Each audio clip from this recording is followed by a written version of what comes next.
This is an boat. This boat does float, but that's all it does because this engine does not spin. Hopefully we can save it from the bin. Did you come up with that all on your own just now?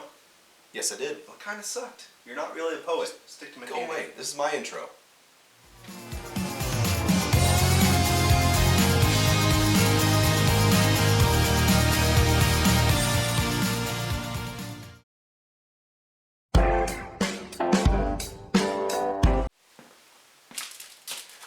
This here is a Johnson 70 two-stroke engine, and that's all I know about it. And I lied a bit in the intro.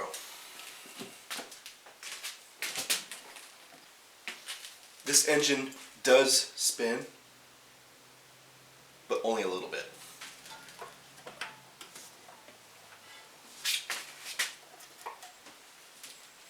We stop right about there. We can turn it back this way to about right there. It's kind of a dead stop.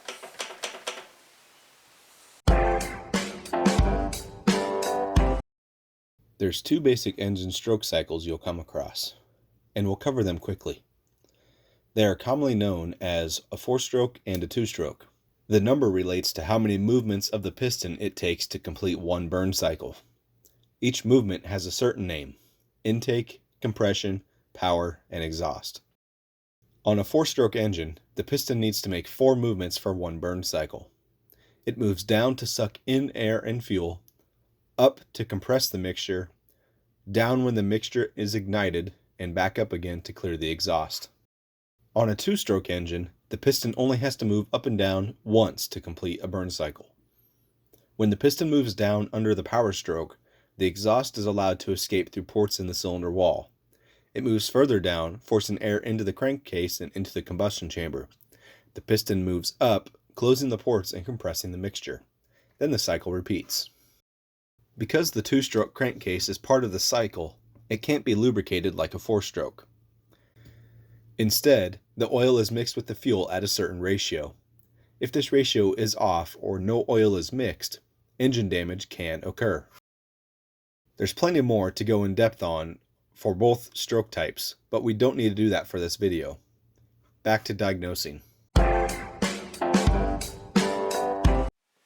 First we're going to pull the spark plugs out to see if there's anything binding up inside the combustion chambers.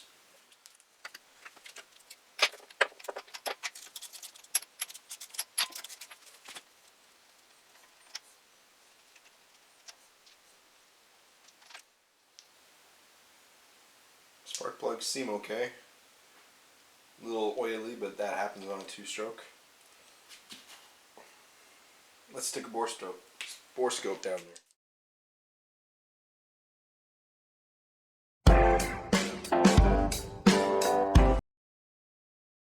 Okay, since there was no material binding up the top side of the piston, we need to get inside the crankcase to view some bearings.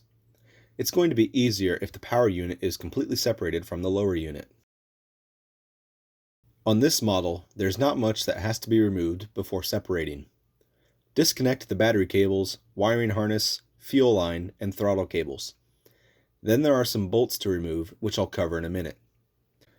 There's a lifting point by the flywheel edge, and there's also a special tool that bolts to the flywheel mount shaft for a direct line pull. Either will work for this.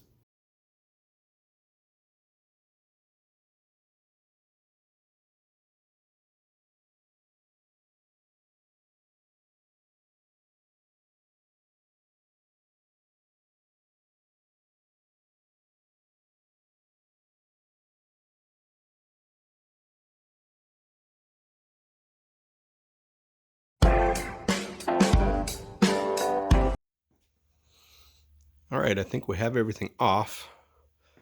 All that is left are that bolt,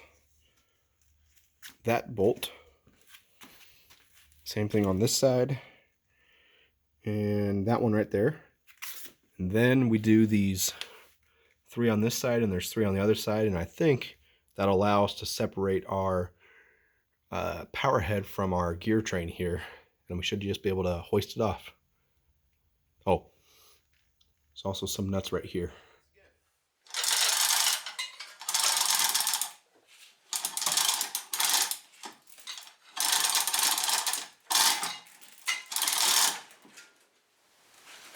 got it.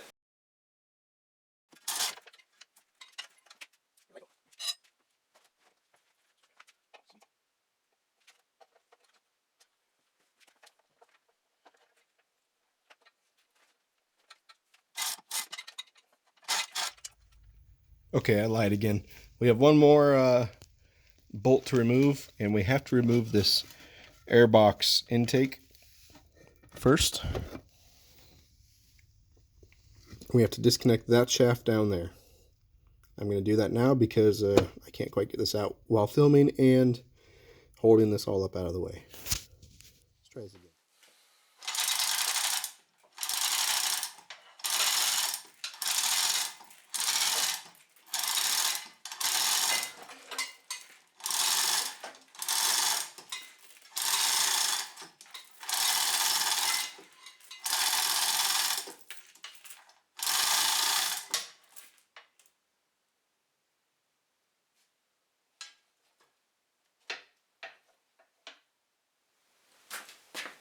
Ta-da!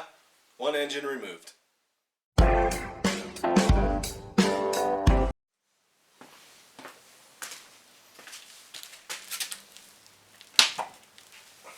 Oh yeah, I can get that in the back of the wagon.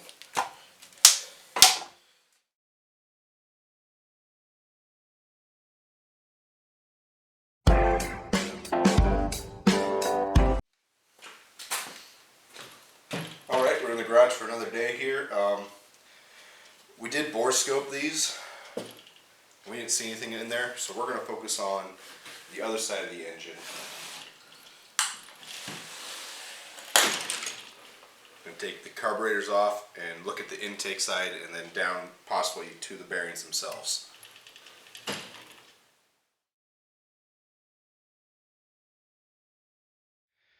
Okay, we got our carburetors and our reed valve assembly off. If we look into here, we can see the lower bearing on cylinder 1 there. Seems okay, I don't see any particles of stuff. Cylinder 2 is there. Seems to move pretty freely. Cylinder 3. Ooh, we got some hanging fruit there. Apologize for the shaky video. We're gonna have to pull that apart, see what's going on.